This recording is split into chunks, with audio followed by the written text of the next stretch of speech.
Hi, I'm Deb McBride, and I'm an astrologer in New York City. And I'm here in my Brooklyn home, and tonight I'm going to talk about Neptune. And I'm talking about Neptune because we are in the Sun-Neptune conjunction that happens annually. And with Sun and Neptune together, it's a special consideration. So the Sun and Neptune conjoin once a year because Neptune moves very slowly, and the Sun comes to Neptune, and we have a few days where things are a little ethereal, as is the quality of Neptune. Now, they are conjunct in the sign of Pisces, which is ruled by Neptune. If you are a Pisces, you will probably understand this kind of energy better than anybody, because it's really a very specific, interesting place in the zodiac. So let's talk about that a bit. Pisces is the last sign before we get into Aries. It is the end of the zodiac. It is significant for so many reasons. Where do I begin? The Pisces is the search for a sense of self. It's the search for something spiritual.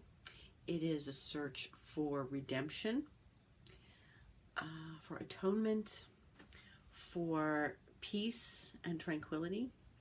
And Pisceans are always in need of something that takes them off the earth.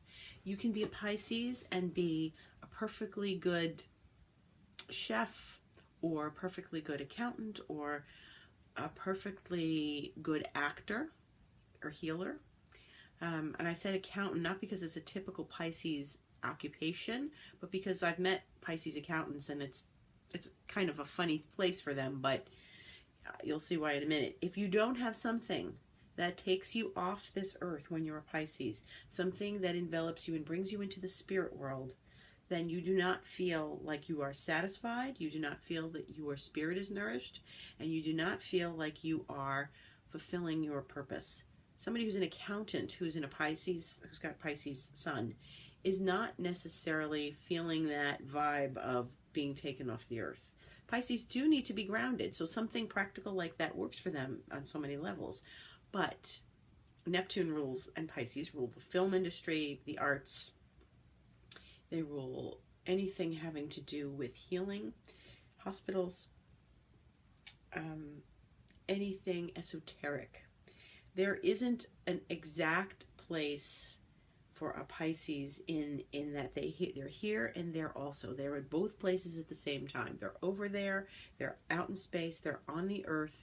They feel like they can drift anywhere. It's like they live in this moving globe of water, and it's sort of malleable in their life.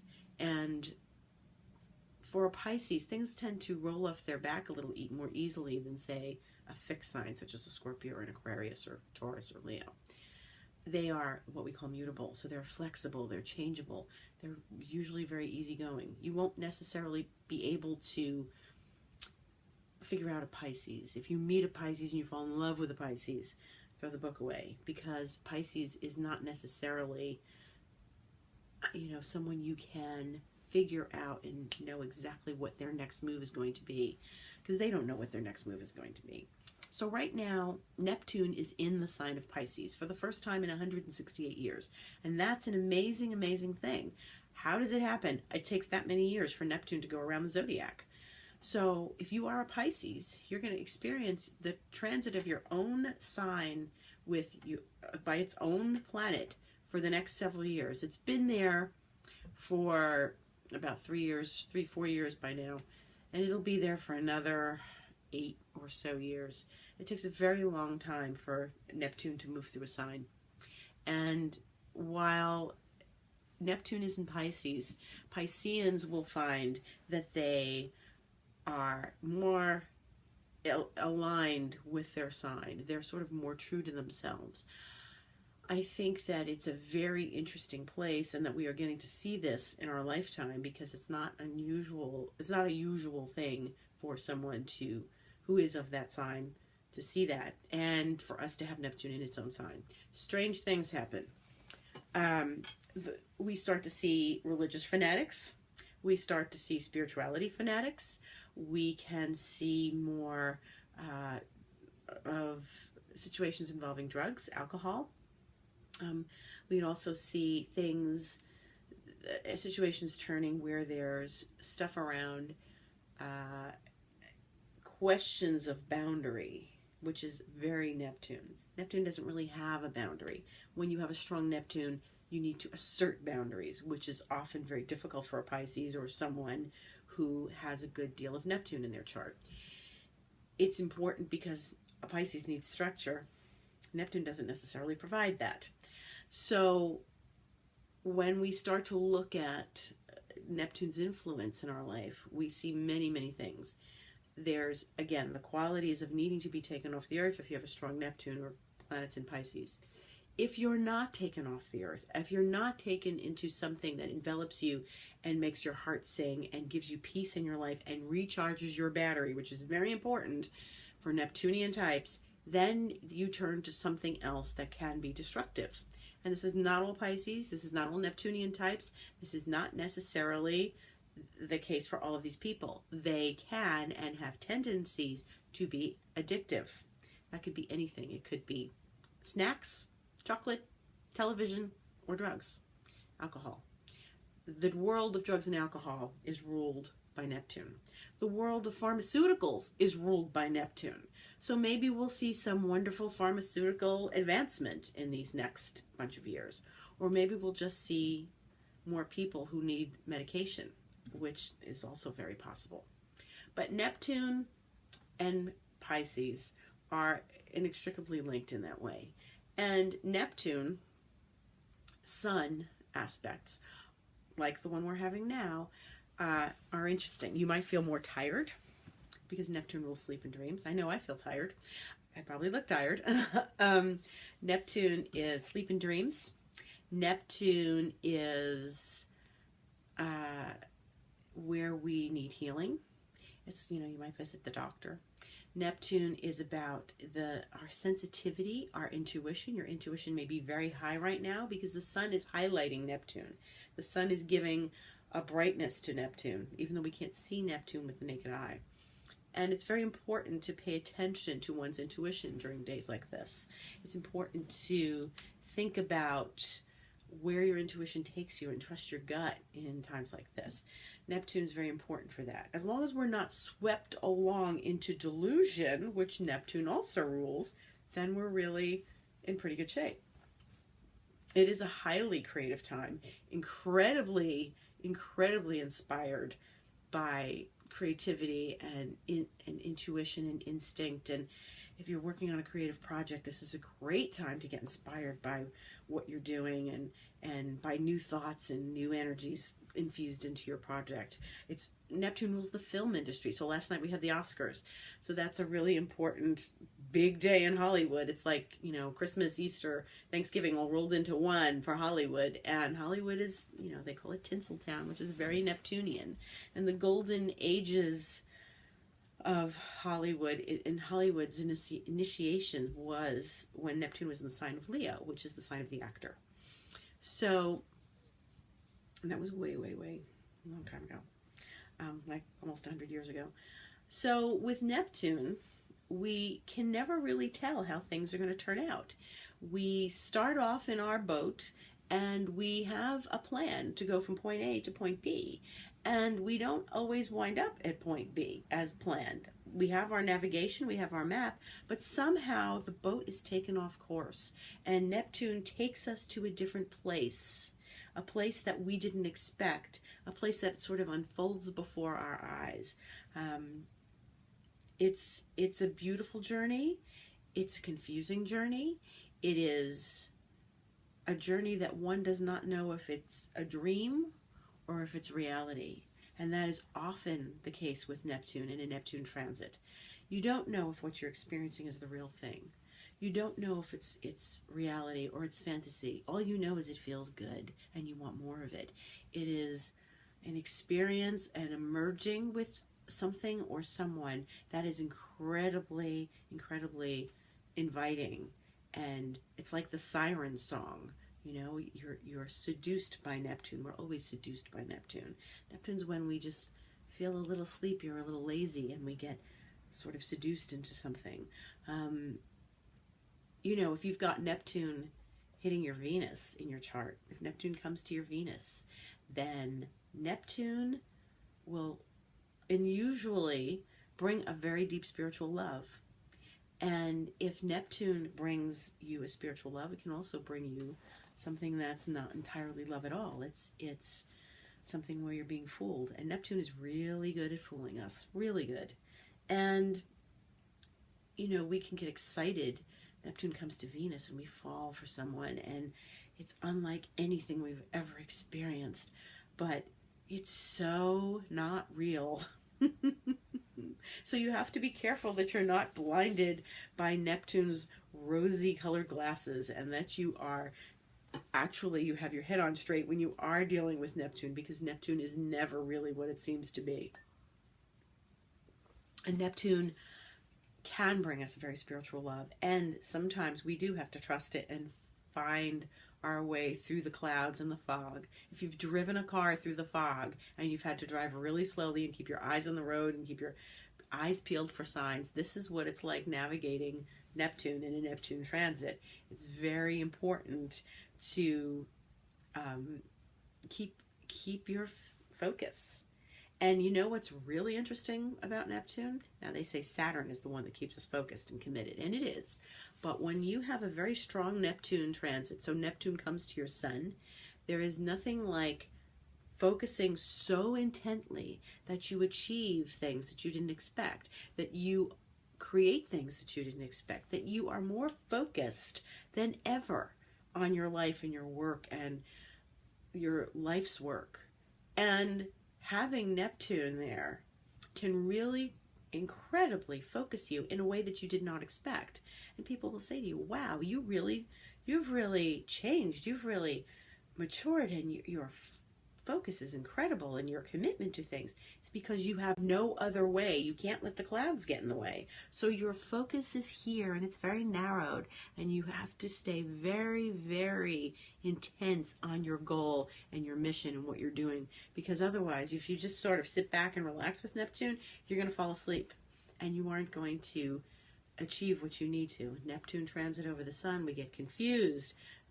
I am talking about the planet Neptune and the fact that we have a Sun-Neptune conjunction right now in the sign of Pisces. I'm talking about astrology. And Neptune is a very spiritual and creative influence. You're welcome. Thank you for asking. So one of my favorite topics, Neptunian topics, is the guru. And you know, if you find a spiritual leader, you can have a Neptune transit and join a spiritual group, a meditation group, which is a very good use of Neptune. But sometimes the leader of the group, who is inevitably very Neptunian, has you following their ways and following their methods, and you get very, very wrapped up in it, and you put this person on a pedestal. And this could happen with any teacher, not just a meditation teacher, any person who you subscribe to what they're saying. It could be a political figure as well. And so there's a charm and a charisma in a very Neptunian person, and they can just draw you in. And it may not be very conscious that they're doing this, because Neptune really works in the unconscious realms.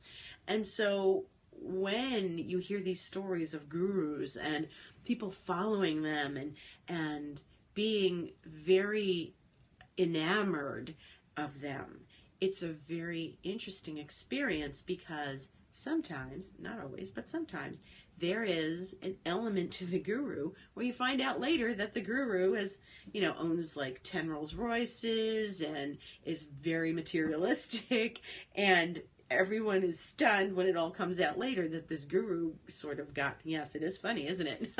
That they've gotten, you know, very wealthy from people joining their organization. Now, this is not necessarily a cult, but this is an account. Neptune can lend itself to cults. This is more about, I'm talking about gurus who are pronouncing spiritual things and helping people learn to do stuff and meditate and promising them where they will have enlightenment. And maybe they do and maybe they don't.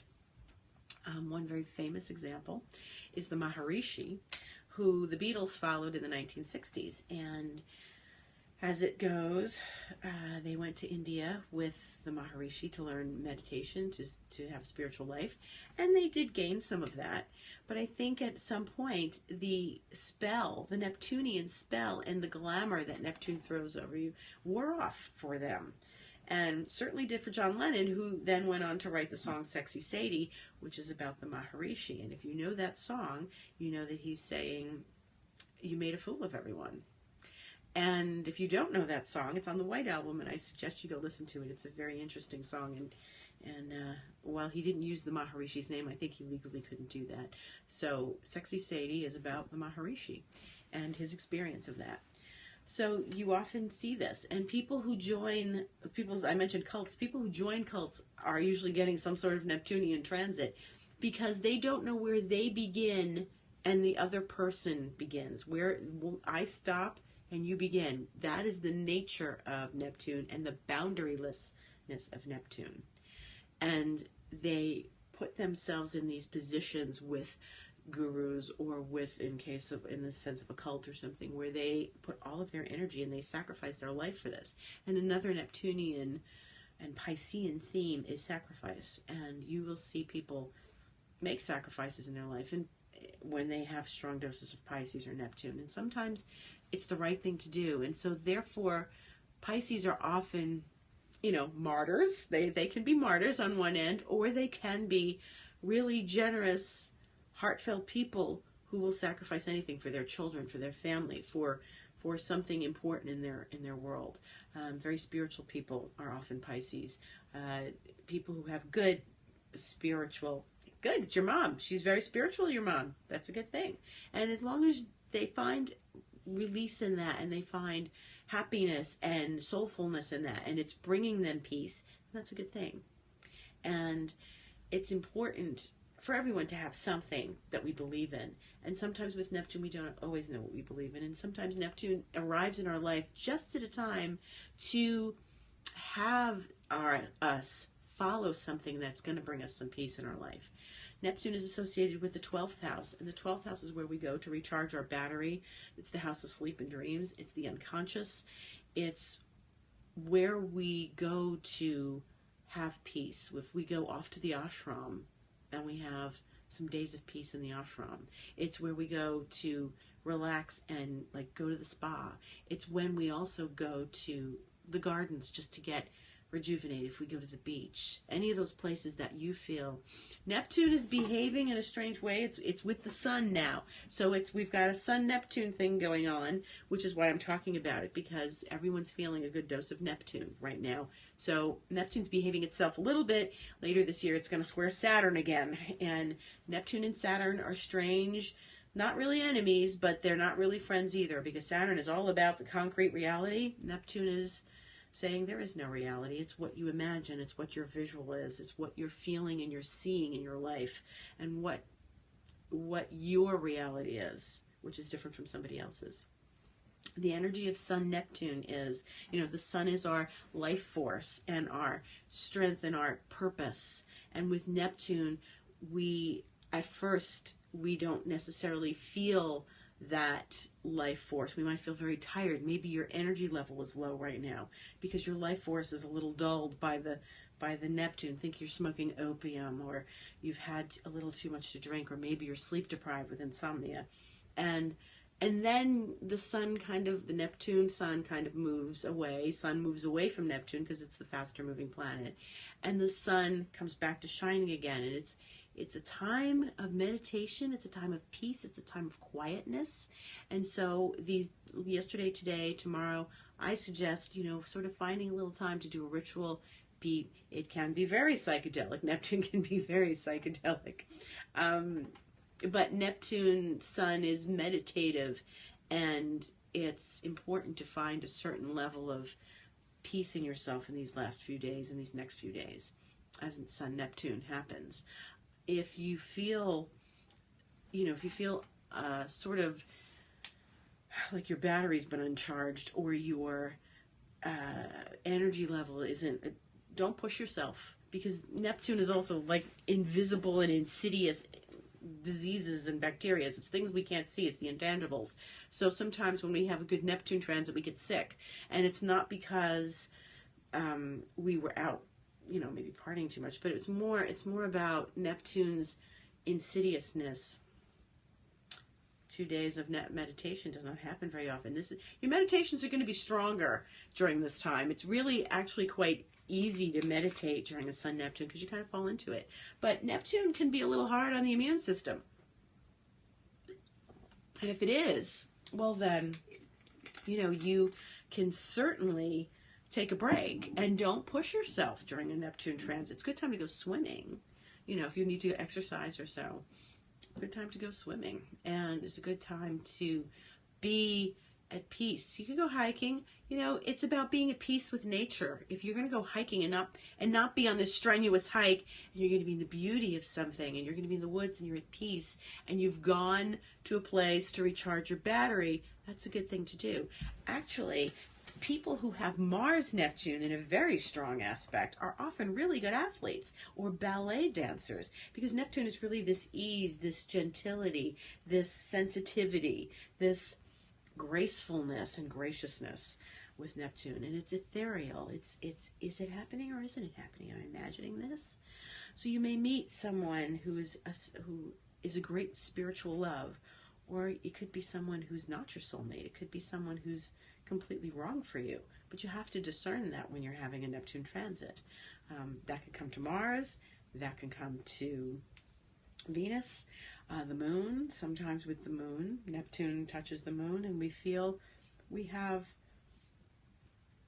a spiritual love that's like almost familial with people, and it's not always the case. It's you might be fooled. So taking a Neptune transit one step at a time is a really good thing to do. It's really best to just take it one step at a time and figure it out as you go along.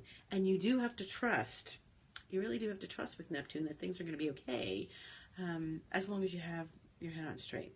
So when we deal with Neptune's house, the 12th house, it's where we get inspired. It's where we get ideas for creative projects. It's where we feel like our influence can be felt and it's widespread, that we can share with people. Neptune is incredible empathy. Healers have a good dose of Neptune. People who have 12th house energies, maybe they have the sun or Venus or the moon in the 12th house, and they are often very psychic people. Neptune really does rule psychics. And they also are healers, or, have the instincts and the intuitions and the talents to be a healer with Neptune. And Neptune can bring something really sort of solitary in your life. It may be a time when you feel like you do need to just take a step back, talk to friends once in a while, but not so much as you used to. Maybe you just need to be a break in a healing space. It's not a good time to go out and get plastered, although people want to do that. That's a Neptunian influence as well.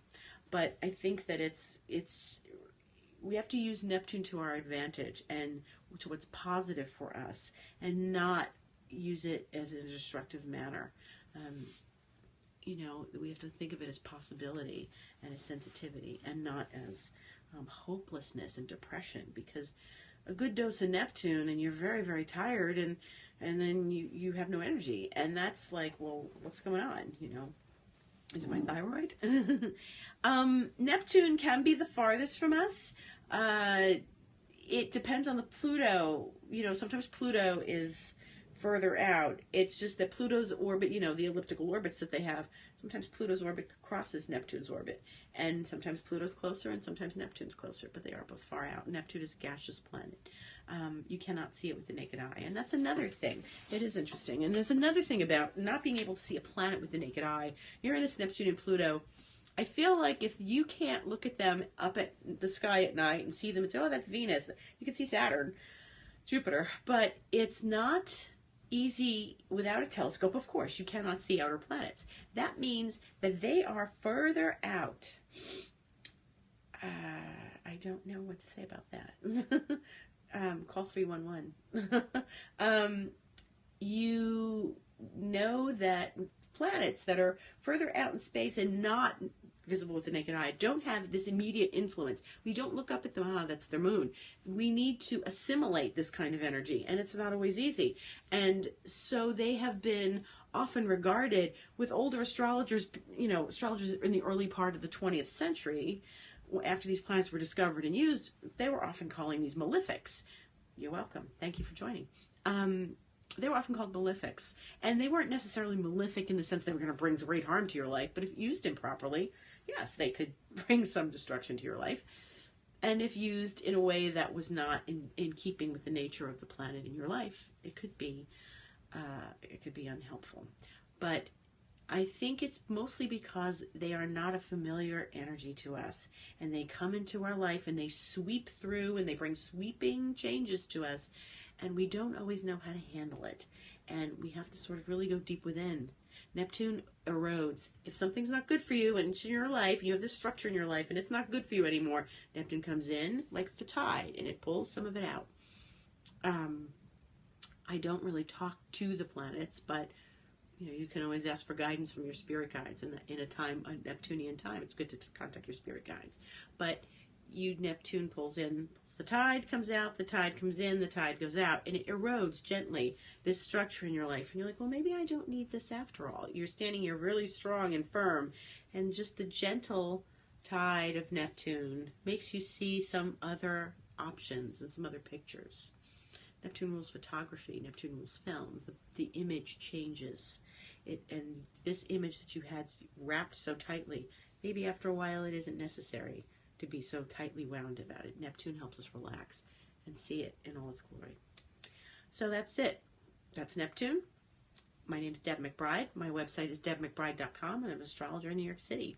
And tune in soon, because I'll be talking about Neptune and the outer planets again and again, and we have eclipses coming up, so we definitely want to talk about them. If you'd like to read more about Neptune, I highly recommend the book Neptune, The Astrological Neptune and Quest for Redemption by Liz Green. So you can type in Liz Green with an E on the end, Neptune, and her book will come up. And it's a very thick book, but she's a brilliant astrologer, and she is really, really accurate with her astrological assessments. Thanks for following me, and have a good night.